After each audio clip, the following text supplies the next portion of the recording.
Hace 8 días empezamos. Hace 8 días empezamos el tema de evidencias del reino, ¿cierto que sí? Y el pastor nos habla acerca de los milagros. Y en pos, digamos que de ser rigurosos con la realidad espiritual, yo quiero solamente anexar algo a eso que el pastor nos explicaba sobre los milagros. Y es que para nosotros los humanos, el milagro es una obra sobrenatural. Pero para Dios esas obras son absolutamente naturales. Eso hace parte de la naturaleza de Dios. De hecho, lo hemos cantado. Dios es un Dios milagroso. ¿Cómo decir que Dani es generoso? ¿Cómo decir que Dani es generoso? ¿Que Olmer es cansón? No, mentiras. Pero Dios es un Dios milagroso, o sea, Él no se esfuerza para hacer milagros, hace parte de su naturaleza. Para nosotros sí es un milagro y es algo sobrenatural porque son cosas que para nosotros no son normales, que es lo que explicaba César hace 8 días. ¿Por qué necesitamos entender que para Dios los milagros son cosas muy naturales? Porque tú no le estás exigiendo o no le estás pidiendo, perdón, a Dios algo fuera de su capacidad. No le estás pidiendo algo por allá que Dios diga, y esa vaina, ¿qué es lo que usted me está pidiendo? No, es algo para Él natural, así como Dios es amor, así como Dios es espíritu. Asimismo, Dios es milagroso. Eso hace parte de su naturaleza. Amén. Cuando usted sabe y entiende eso, pues usted puede venir a la presencia del Señor a pedir algo sobrenatural con más tranquilidad. Si usted sabe que Olmer tiene un restaurante de pollo delicioso, bróster, y que él está en el negocio de Palenque hoy, pues usted vaya y con tranquilidad pídale, porque la naturaleza de Olmer es el pollo. Y entonces él está listo para dar pollo. No, ¿cierto, hermano? Él no va a sufrir. Él no va a decir, no, pero ¿cómo me pide eso? No, porque para él es normal y natural. Amén. Ahora en este momento vamos a hablar de una de las áreas con las que los humanos creo que más luchamos fuertemente con esto y que justamente está impresa en nuestra cita bíblica base, que ¿cuál es? ¿Cuál es la cita base de esta serie? ¿Cuál? ¿La pusieron ahí? Ay, ve hasta la copia, no puede ser. Y estas señales seguirán a los que creen en mi nombre, echarán fuera demonios, hablarán nuevas lenguas, tomarán en las manos serpientes, y si bebieren cosa mortífera no les hará daño. Sobre los enfermos pondrán sus manos y sanarán. Entonces hoy justamente vamos a hablar de esa evidencia del reino que es la sanidad divina, como una evidencia de que nosotros ahora ya no pertenecemos a este mundo, sino que pertenecemos a un reino celestial. Y quiero contarles que hace unos años nosotros tuvimos una experiencia de sanidad divina.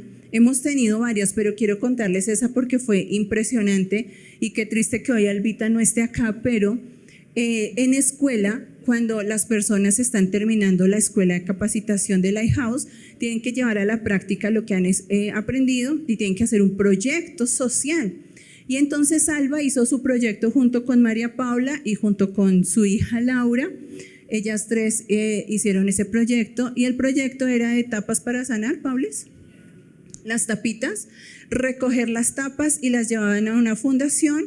Y esa fundación lo que hacía era apoyar a enfermos de cáncer. En ese apoyo a enfermos de cáncer nosotros logramos contactarnos con una de las directivas de la fundación, y ella les permitió a Alba y a Paula y a Laura entrar al Hospital de la Misericordia, que fue donde estuvimos la vez pasada, esta semana pasada, y visitaron un enfermo. Era un chico de más o menos 13 años que no era de acá de Bogotá, era de Yopal, y estaba con su mamita. Ellas entraron, oraron por él, hablaron con la señora, y ella les decía, realmente ya pues mi hijo está desahuciado, están cuidados paliativos, y ya casi los médicos ni vienen a visitarnos, ya casi los médicos ni siquiera pasan por mi habitación, por la habitación de mi hijo, porque ya están esperando a que mi hijo muera. Y realmente ella también ya estaba como esperando a ver en qué momento el chico moría. Sin embargo, ellas oraron por el muchacho, se fueron, pero Alba continuó con el contacto de la señora. Cuando después, al otro día, la señora Alba le escribe, bueno, ¿cómo van? Y la señora le dice, pues no sé qué está pasando, pero mi hijo hoy despertó. Al otro día, mi hijo hoy comió. Al otro día, mi hijo hoy, algo pasaba cada día que pasaba. Y es una cosa que a mí de verdad me eriza, porque ese niño que estaba en cuidados paliativos desahuciados, años después todavía le siguen mandando a Alba las fotos de, mira Alba, mi hijo graduándose, mira Alba, mi hijo haciendo esto, haciendo aquello. Y eso es una cosa impresionante, cómo Dios levanta a ese muchacho. Después de que le dan el alta en el hospital, nosotros hicimos todo lo posible para poderle conseguir, yo no recuerdo si una cama hospitalaria, si una colchoneta, pero entre todos unimos fuerzas porque ellos iban para Yopal y les enviamos hasta Yopal la ayuda. Ellos pudieron comprar todo porque pues él cuando sale del hospital todavía sale, digamos que delicado de salud, pero Dios empieza a levantarlo. Y nosotros pudimos de verdad ver Dios cómo se movió en ese muchacho, o sea, una cosa impresionante. Pero también hemos visto cómo Dios, por ejemplo, en Alba, ella llegó a tener un diagnóstico de cáncer en el útero y Dios trajo sanidad trajo sanidad a su vida. Hemos visto varias personas, hermana Mayrín, yo misma, que hemos tenido diagnósticos y Dios nos ha sacado de allí. Dios es un Dios que sana. Dios es un Dios sanador, amén. Y nosotros necesitamos entender que esa sanidad viene como parte del paquete de la redención que el Señor nos ha dado a nosotros. Entonces lo que vamos a hacer es que en estos siguientes 10 minutos vamos a tener una clase magistral de sanidad. Yo soy muy buena enseñando, regulimbis predicando, pero usted, si usted es juicioso y usted trae su cuaderno y toma notas, vamos a en estos 10 minutos a abarcar un poco de lo que habla la palabra de la sanidad y al final vamos a terminar con un testimonio bíblico de lo que es la sanidad divina. ¿Listo? ¿Sí? ¿De acuerdo? Entonces empecemos viendo cómo, digamos, se manifiesta la sanidad divina en el Antiguo Testamento. En el Antiguo Testamento nosotros vemos que incluso uno de los nombres que Dios usó para sí mismo es Dios sanador, Yahvé Rafa o Jehová Rafa, que significa yo soy sanador. Esa es una de las características de Dios. Entonces, si Dios es sanador, pues quien está con Dios, pues es sano, es simple, ¿cierto que sí? Por allá en Éxodo 15:26, él dice, yo soy el Señor, tu sanador, que cuando se traduce al hebreo, está allí la palabra Rafa, que es Dios sanador. En el Antiguo Testamento hay sanidades físicas concretas, como por ejemplo Sara, la esposa de Abraham. Ella fue sana de esterilidad, ¿cierto? Ella era una mujer estéril y Dios la sanó. Allí en el Antiguo Testamento la sanidad formaba también parte de un pacto. De hecho, en Éxodo 15:26 Dios le dice al pueblo de Israel, si ustedes hacen lo correcto, dice, abro comillas, no pondré sobre ti ninguna de las enfermedades que puse sobre los egipcios.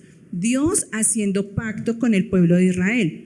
Nunca usted ve en la palabra a nadie en la Biblia, ningún personaje bíblico haciendo pacto con Dios. Amén. Por eso, cuando usted escucha en predicaciones, no digo en otras iglesias porque usted solo se congrega acá, pero en predicaciones que pacte con el Señor, eso es completamente antibíblico. Eso no está en la palabra y hoy hablamos de las 5 solas, solo la palabra. Dios pacta con el hombre no pacta con Dios. Amén. Sin embargo, allí en Éxodo, Dios nos muestra cómo le decía al pueblo de Israel, si ustedes se mantienen en mí, yo quitaré de ustedes las enfermedades que traje sobre los egipcios. Características de la sanidad. Miren, en el Antiguo Testamento no había un manual, hasta el día de hoy no hay un manual fijo, exacto, mágico, sobre cómo traer sanidad sobre una persona. Miren, Dios sana cuando quiere, al que quiere y como quiere. La sanidad puede venir a través de un médico, pero también la sanidad puede venir a través de una oración, pero también puede venir sin nada. Ahorita lo vamos a ver. Amén, porque Dios es absolutamente soberano. A veces la sanidad viene como respuesta a oración, otras veces no. Hay momentos en que no se registra una oración explícita por sanidad. Por ejemplo, cuando el enfermo del estanque de Betesda, él nunca pidió sanidad, Jesús tampoco oró por sanidad, pero él fue sano. Entonces hay momentos en que tú oras y eres sano, pero hay momentos en que a Dios le place sanarte y eres sano. Puede ser que en este momento estés ahí sentado y Dios está sanando tu vida. Amén. El proceso de sanidad puede implicar obediencia o puede implicar alguna acción simbólica. El mismo ejemplo, el paralítico del estanque. Dios le dice, vaya y sumérjase, y él tuvo que obedecer. Había un obstáculo, porque recuerden que el estanque se movía y cuando se movía, el primero que llegaba a ese estanque era el que quedaba sano. Y el paralítico dice, no, pero ya el estanque hoy se movió, y Jesús le dice, no importa, métase al estanque. El paralítico obedece y él es sano. Ahora miremos la sanidad divina en el Nuevo Testamento. En los evangelios sí que vemos cómo Dios sanó personas. No solamente enfermedades, también en su tema emocional, también expulsaba demonios. Él traía restauración. Y por allá en Mateo 8:16 dice que Él llevó nuestras enfermedades, y eso conecta con Isaías 53, que también allí dice que Él llevó nuestras enfermedades, nuestras dolencias. Muchos comentaristas señalan que el tema de la sanidad física en el ministerio de Jesús hace parte del plan completo de la redención. Entonces, cuando tú vienes a Cristo, viene libertad, viene sanidad, viene restauración. Hay un paquete completo que viene cuando tú recibes a Cristo en tu corazón. Habría que preguntarnos por qué a veces nosotros no vemos esa sanidad en nuestras vidas de manera íntegra. En la iglesia primitiva seguía habiendo sanidad, seguían habiendo milagros. En el libro de los Hechos se registran muchas señales, muchos prodigios, y aunque en las epístolas no hay detalladas situaciones de sanidad, sí nos hablan del don de sanidad. De hecho, hoy en el discipulado estaban viendo acerca de los dones, y entonces dentro de esos dones vemos el don de sanidad. Entonces, cuando una persona ora por otra y esa persona es sana, puede ser que esa persona tenga un don de sanidad que necesita explotar.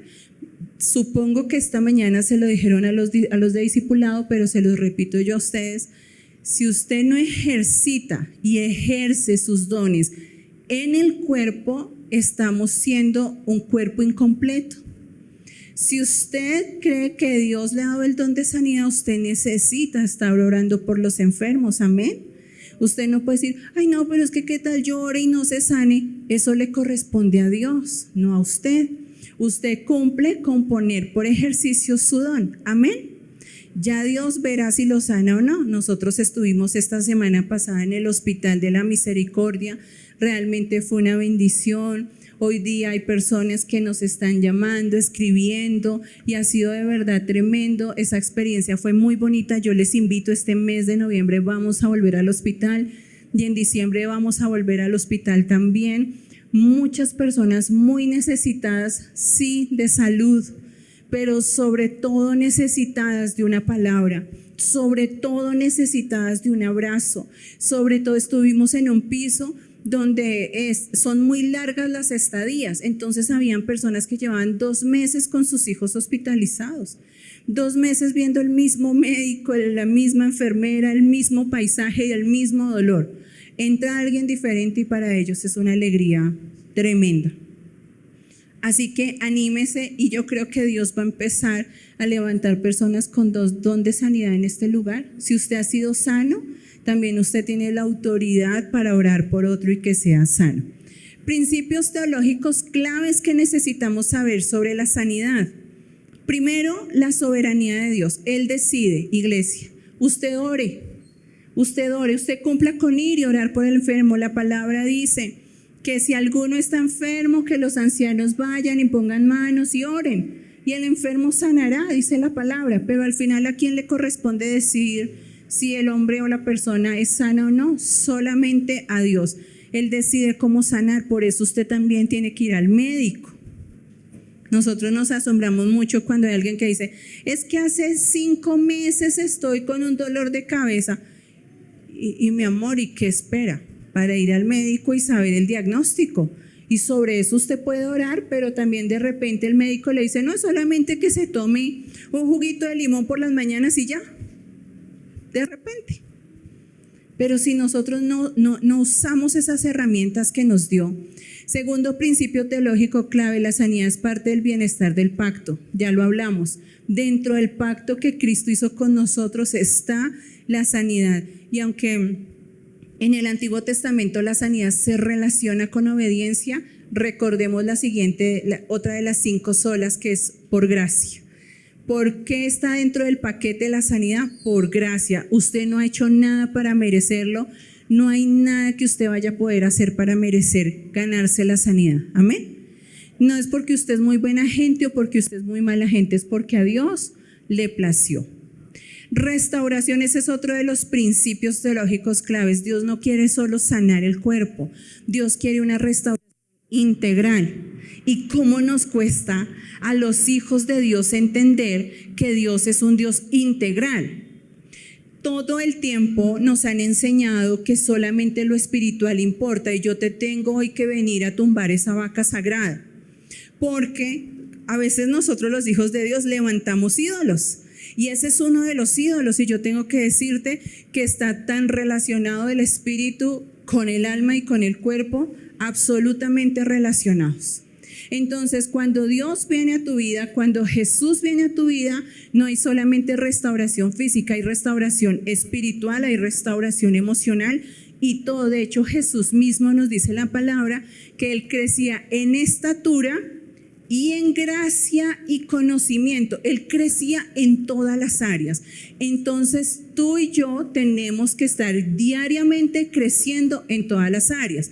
Ahora, si tú dices, uy, no, es que yo soy pero un docto en la Biblia, pero tu matrimonio está destruido, estás enfermo. Si tú dices, uy, no, es que mi adoración aquí cuando cojo esa guitarra, uff, pero tienes lepra, ahora lo vamos a ver, hay una enfermedad, porque Dios trae crecimiento integral, amén, integral, no solamente un área. Saber que Dios es un sanador, saber que hace parte de la naturaleza de Dios, eso no es una garantía automática de que tú vas a ser sano. Algunos comentaristas de la palabra advierten justamente contra la idea de que la sanidad está garantizada para todos aquí y ahora como un derecho, como una obligación de Dios. Y entonces por eso encontramos personas que decretan, atan, encadenan la sanidad y en el nombre poderoso de Jesús y no sé qué, y Dios por allá diciendo, y si a mí no se me da, que a ver, siga reprendiendo, mi amor. Porque en la Biblia nosotros vemos ejemplos de cómo Dios mismo permitía la enfermedad para probar el corazón. ¿Se acuerdan de Job? El man era un tipo bueno, creía en Dios, pero estaban Satanás y Dios despachados. Y entonces Satanás dijo, ¿usted ha visto a Job? Y Dios dijo, pues obvio que lo he visto, si es que es de mis mejores creaciones. Sí, pero si usted le quita todo, él lo va a negar. Y ahí empieza el juego de Satanás con Job. ¿Y qué pasaba? Todos los amigos de Job le decían, eso es por su pecado, eso es porque usted pecó. Y Job decía, pues yo no he pecado, y se mantenía en eso. Y decía, pues que maldito sea el día en que yo nací, porque Dios más bien no me olvida en una tumba y me deja morir porque yo no he pecado.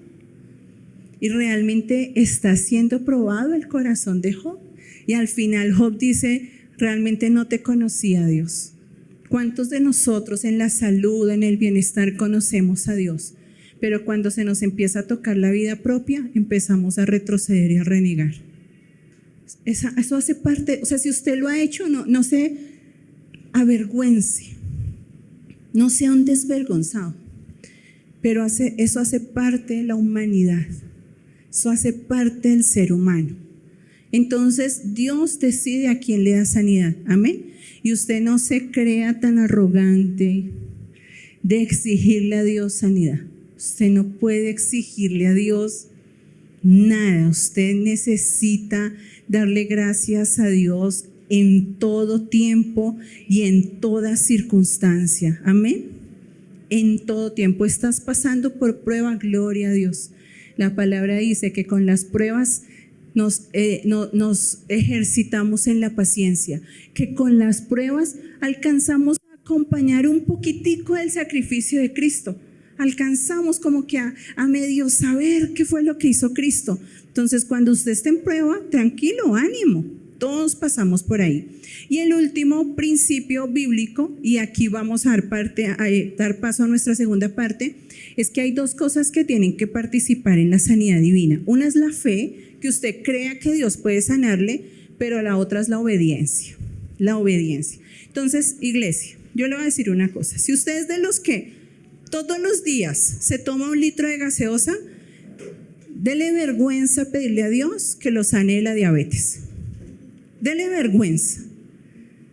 Si usted es de los que come papa, yuca, arroz y 3,000 de pan cada día, y después usted le va a orar al Señor, eso es un chiste interno. Si usted no está entre los 25 y 35, lo siento, ríase de nosotros, pero en serio, si usted come harinas por doquier y después usted le va a decir al Señor, Señor, sáname los triglicéridos, dele vergüenza. Porque una parte es la fe. Acuérdese que dijimos, usted no puede desconectar su espíritu. No es que yo soy tan espiritual, pero es que como oro tanto, me da tanta hambre, pastora. Entonces yo necesito estar comiendo pan a toda hora, como José y Andreina. Necesito estar comiendo pan a toda hora. Y resultó que ahora tengo que tomar medicina de por vida. Iglesia, si usted todavía no está en los antorcha, empiece a cuidarse. ¿Vaya qué? Cuídese su salud. Si algo que yo le pido a Dios y le digo, Señor, guárdame de estar atado a una lista de medicamentos de por vida. Eso me parece triste, eso me parece esclavizante, eso me parece que una medicina te arregla una cosa y te daña otra. Pero es ahorita en esta juventud que nos tenemos que cuidar. Pero cuando decimos a cuidarnos, cuando ya el médico dijo, ya no hay nada que hacer. Entonces, hace parte la fe, claro, crea, pero también obedezca. Dios pone autoridades y los médicos son una autoridad para que nosotros nos cuidemos, enseñémosle a nuestros hijos a cuidarse también. Hay papás que se quejan porque sus hijos no tienen hábitos, pero ni siquiera ellos mismos los tienen. Hay papás que se quejan porque es que mi hijo se acuesta a las 3 de la mañana y usted ¿a qué hora se acuesta, mi amor? ¿Usted qué ejemplo es el que está dando?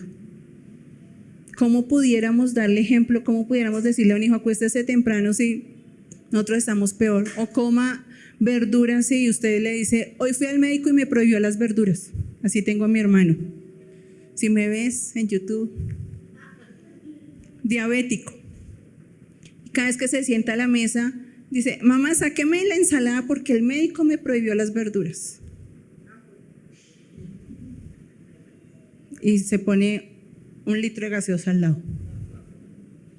Pero dice que no le gusta el dulce. Ayer nos dijo, a mí no me gusta el dulce. Yo solo tomo gaseosa, nada más. Fe y obediencia. A veces peleamos con Dios, Señor, ¿por qué la enfermedad? Y Dios te puede decir, ¿has obedecido? Entramos en unas modas raras. A mí me preocupa, y perdónenme si hiero sensibilidades. A mí me preocupan las modas. Entonces pasamos por la moda de Vive 100. Y entonces todo el mundo tomando Vive 100. Ahora estamos en una moda que no sé si es peor y es electrolito. Y entonces tomamos electrolito como si fuera agua. Pilas, amados, pilas. Cuiden su cuerpo. Porque probablemente en unos años vamos a tener que estar diciendo, el médico me dijo que soy diabético. El médico me dijo que mi riñón está mal porque no eres un deportista de alto rendimiento para estar tomando 3 electrolitos al día. Si eres un deportista de alto rendimiento, cuando tengas el ejercicio te lo puedes tomar, de resto no. Pero entramos en unas modas, como todo el mundo toma electrolito, yo tomo, como todo el mundo toma esto, yo tomo, porque es que es hasta cool y me levanta el ánimo. ¿Por qué? ¿Por qué entramos a esas modas? Todo esto lo digo porque estamos hablando hoy de sanidad divina. Pero nosotros no podemos tener sanidad divina sin una obediencia divina. Tú no puedes estar recurriendo a Dios solamente para que te haga el milagro, pero dejar de lado la responsabilidad que tienes de cuidar el templo que Dios te dio. Hay unos riñones que Dios te dio, hay un páncreas que Dios te lo dio bueno, te lo dio sano. ¿Qué estás haciendo tú con él? ¿Qué le estás metiendo a tu cuerpo a diario? ¿Cómo está tu descanso? ¿Cómo está tu vida? ¿Cómo están los niveles de estrés en tu vida? ¿Qué vicios le estás metiendo? Es que me encanta el pan. Yo los molesto mucho, pero el pan es inflamatorio y el pan hace daño.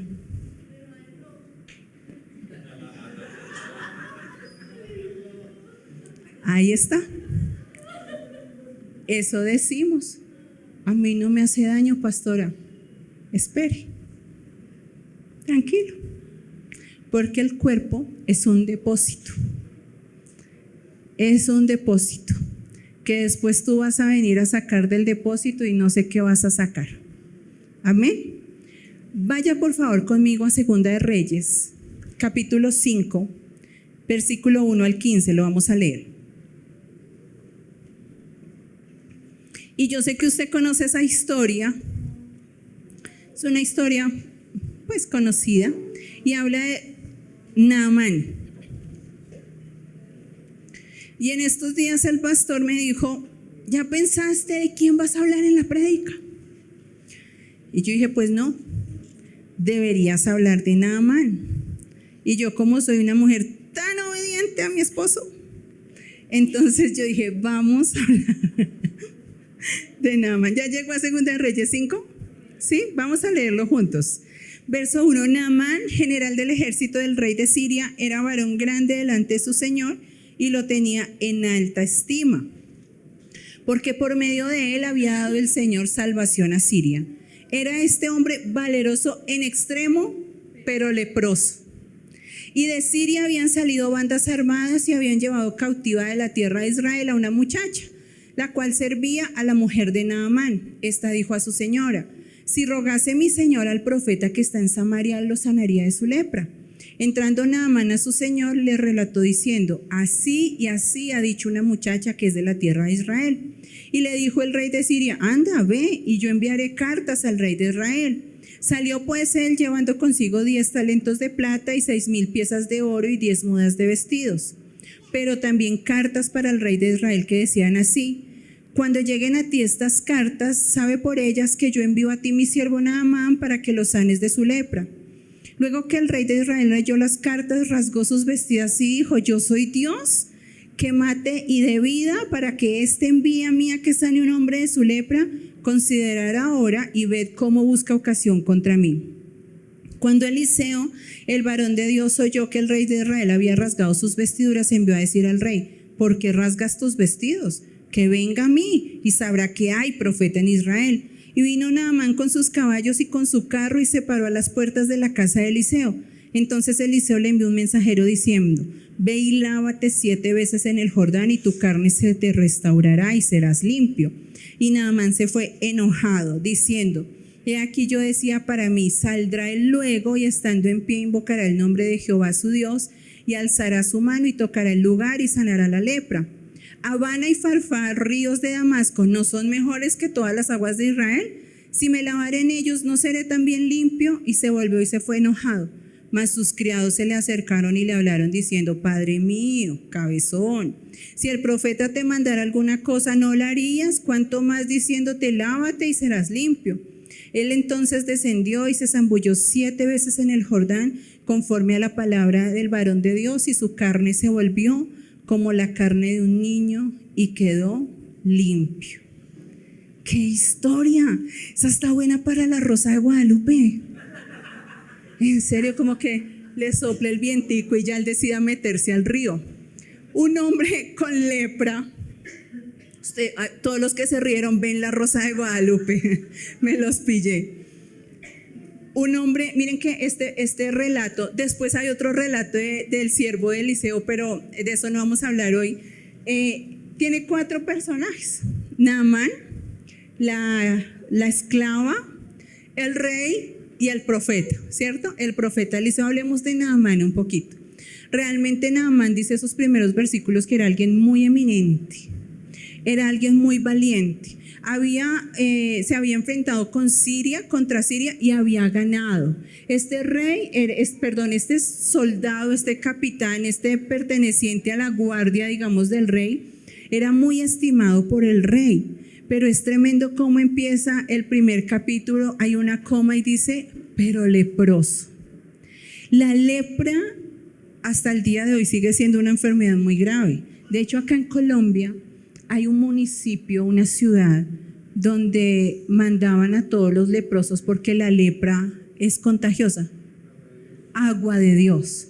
Gracias a Dios y a la ciencia, pues hoy en día la lepra se controla, la lepra se sana, pero en ese tiempo pues no había toda esa tecnología y nosotros podemos deducir que Naamán tenía una lepra en sus primeros estados. ¿Por qué lo podemos deducir? Porque las personas que tenían lepra las sacaban de la ciudad, las aislaban y nadie podía tener contacto con ellas.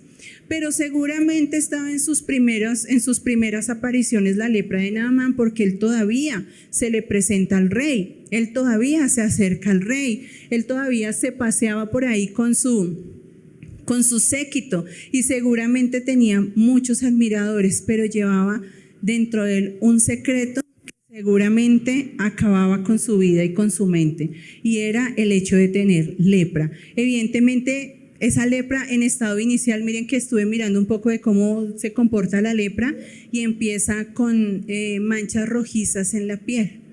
Así es como empieza. Seguramente ahí estaba la lepra de Naamán. Nadie se daba cuenta, solamente su círculo íntimo, porque él sabía que tenía lepra. Pero de resto nadie podía darse cuenta de eso.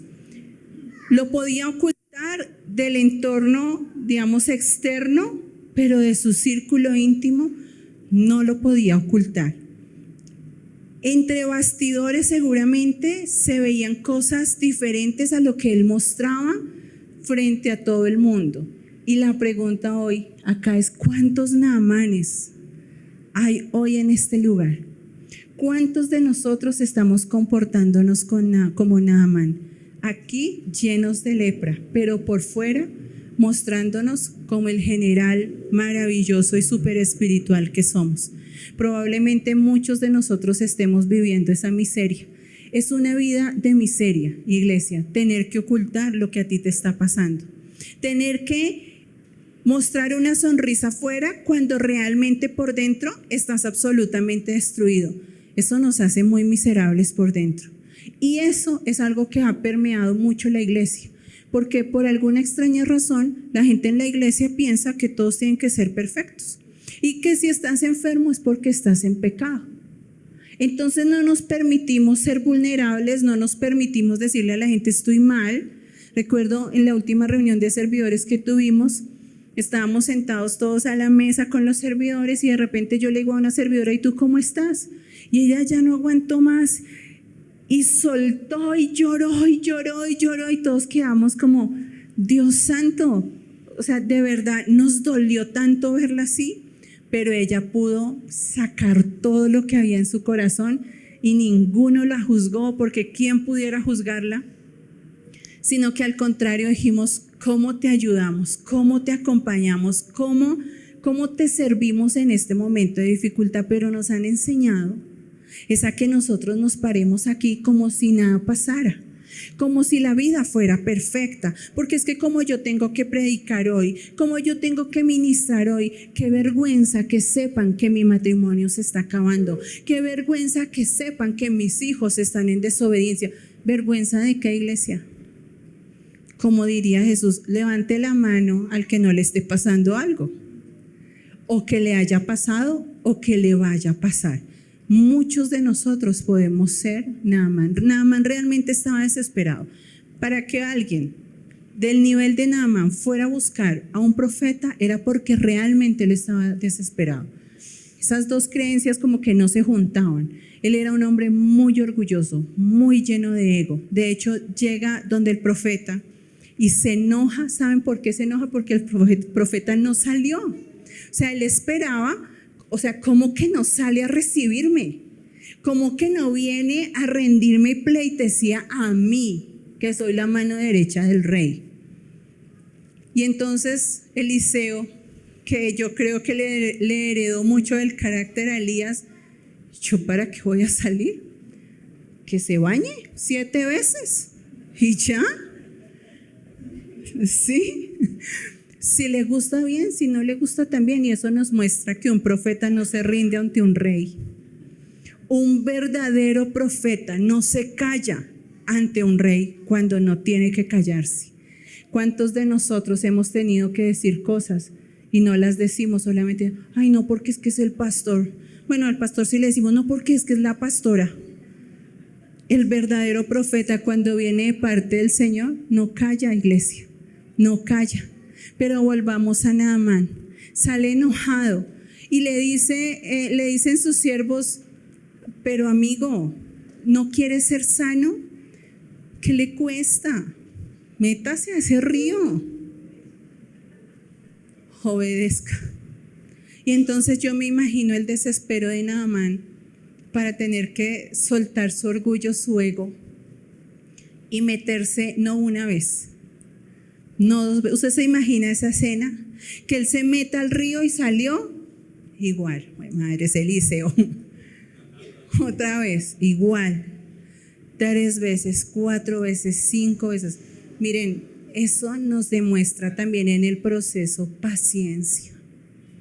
Paciencia. Jesús también hubo un milagro que hizo, progresivo, que fue cuando escupió en el barro y le puso a un ciego y le dice, ¿ves? Y el ciego dice, pues veo sombras. No era todavía completamente sano. Y entonces Jesús vuelve a hacerlo y dice, ¿ves? Ah, sí, ahora sí veo. Hay milagros que son progresivos, hay sanidades que son progresivas, pero tú necesitas obedecer. Si Naamán se hubiese metido 6 veces, ¿habría sido sano? No, porque la orden era 7 veces. Esa era la orden de Dios. Miremos la sierva esclava. Había sido, digamos que captada en una de las guerras contra Israel y había sido llevada esclava y ahora le servía a la esposa de Naamán. Pero miren que para esa mujer no importó ser esclava, no importó la condición en la que estaba, ella le ganó su compasión por Naamán. Ella hubiera podido haber dicho que se muera, desgraciado. Yo le hubiera dicho, de malas, usted me tiene esclava, muérase. Gracias a Dios, Dios me perdona, en serio. Si ustedes no, Dios sí me perdona. Pero ella dejó a un lado todo lo vivido para mostrarse compasiva con este hombre y decirle, debería ir al profeta, debería ir a buscar de Dios. Yo sé que a todos nosotros muchas veces vienen personas con problemas, con enfermedades, y nosotros solamente deberíamos decirle, tú deberías buscar de Dios. De repente en Dios está tu sanidad, de repente en Dios está tu restauración. Eso es lo que nosotros deberíamos hacer. Pero también está Eliseo, un hombre que sabe completamente su posición, que no se rinde ante absolutamente nada que no sea Dios, que tiene tan claro la directriz de Dios que puede ser el mismo rey. Si Dios le ha dado una directriz, él lo hace y él lo obedece. Miren que la lepra llega a un momento en que incluso las encías se desgarran de tal manera que los dientes empiezan a caer con la lepra. Se va carcomiendo la piel, se va carcomiendo el músculo y la persona ya llega a un punto en que no puede sobrevivir. No se pueden ni siquiera sostener los dientes. Cada uno de ellos se van cayendo. La nariz, el rostro, todo se va carcomiendo con la lepra. Ese era el futuro que le esperaba a Naamán. Pero una mujer, Y eso nos muestra a nosotros que en cualquier momento, cualquier persona puede ser el vehículo para nuestro milagro.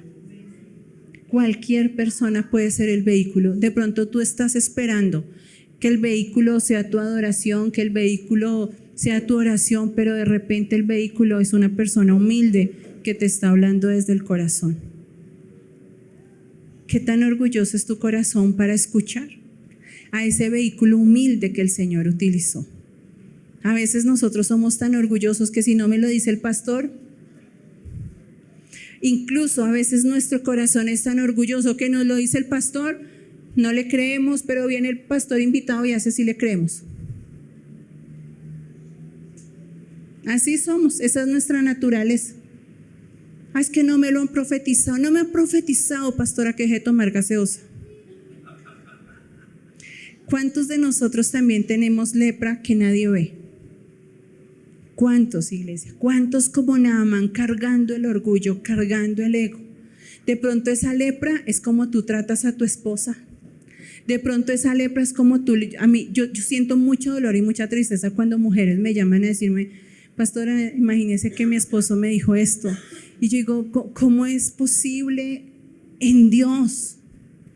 ¿Cómo? ¿Cómo nosotros todavía no entendemos que en nuestros hogares no puede abrir gritería? ¿Cómo me duele el corazón cuando hay mamás que me dicen, pastora, yo ya no sé qué hacer más con ese chino? Él verá a qué hora se acuesta, a qué hora se levanta. Mamá, el niño tiene 10 años. Pero he escuchado de este lugar mamás que dicen, yo ya no sé qué más hacer, pastora. Mi amor, tú eres la mamá. Mi amor, tú eres el papá. Lepra en el corazón. Porque como nosotros no podemos ni con nosotros mismos, creemos que no podemos con nuestros hijos, y nuestros hijos fue una tierra que Dios nos dio para bendecir. El futuro de nuestros hijos está mucho, 90% en nuestras manos, en lo que tú hagas de tus hijos cuando están pequeños. ¿Qué dolor, qué lepra estás cargando? Puede ser que allá en esa batería haya un leproso. Pasó de tíquico a leproso.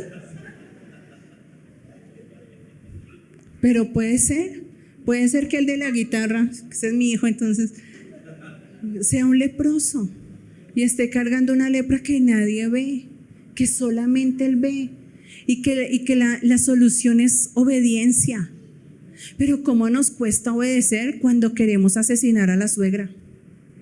¿Cómo nos cuesta amarla, pastora, a la suegra? No, pastora. Sí, es que eso dice la palabra. No, pues a cualquier otro menos a mi suegra. Así escucho yo a la iglesia hablar. No, yo perdono a cualquiera, pero a mi suegra nunca, pastora. Espera, ¿de qué me perdí? O sea, en serio.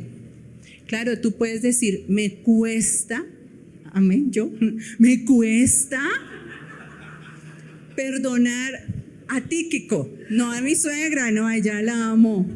Y pronto me ve en YouTube. Me cuesta, pastora, pero necesito hacerlo porque es lo que Dios quiere. La mayoría dice, meterme yo con ese que ni siquiera vino a verme, ¿por qué le voy a hacer? ¿Es que acaso en mi país no hay ríos mejores que ese río Jordán? Y todos alrededor diciéndole, hermano, métase, es todo lo que tiene que hacer, por favor, métase.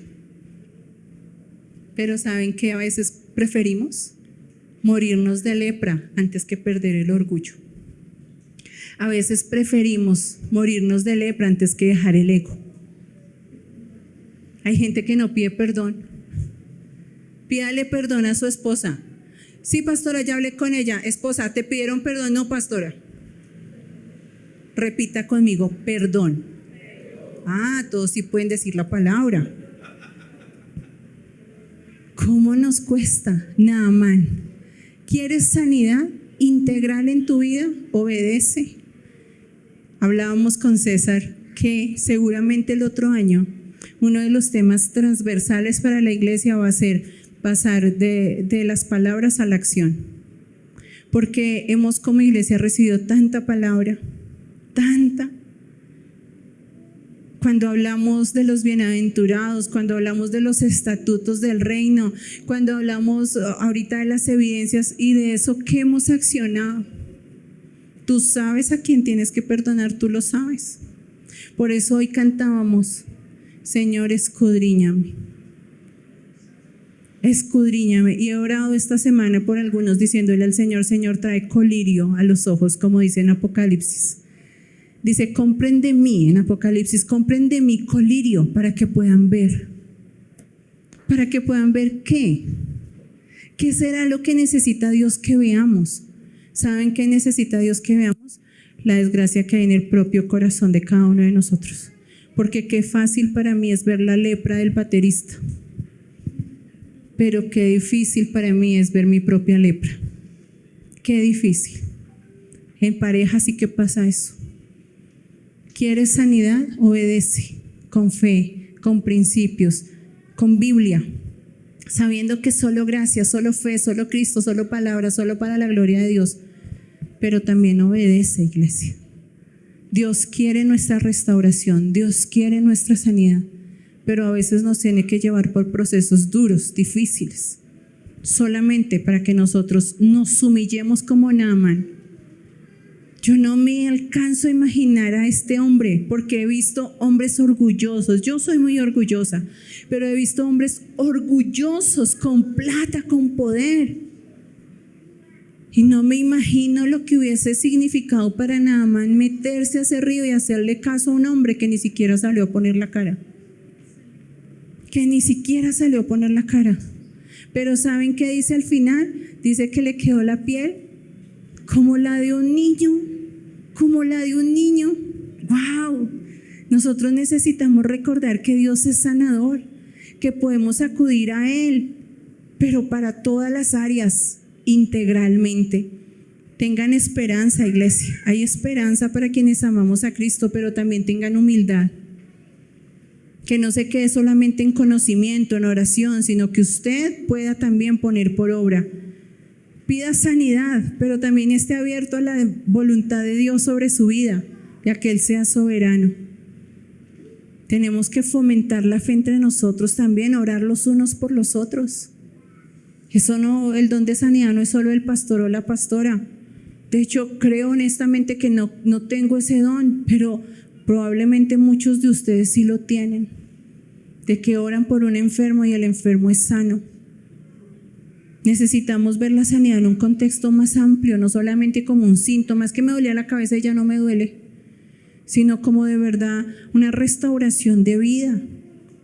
Veíamos en ese hospital cómo las personas tienen que literal detener su vida por la enfermedad de un hijo. Detenerse en el tiempo, 2 meses encerrados en un hospital. 2 meses, iglesia, donde su vida quedó en pausa. Seguramente con problemas económicos, tuvieron que dejar de trabajar, tuvieron que dejar de hacer 1000 cosas para meterse en un hospital. Entonces la sanidad no es algo que solo afecta a tu cuerpo, te afecta completamente. Ponte sobre tus pies, por favor.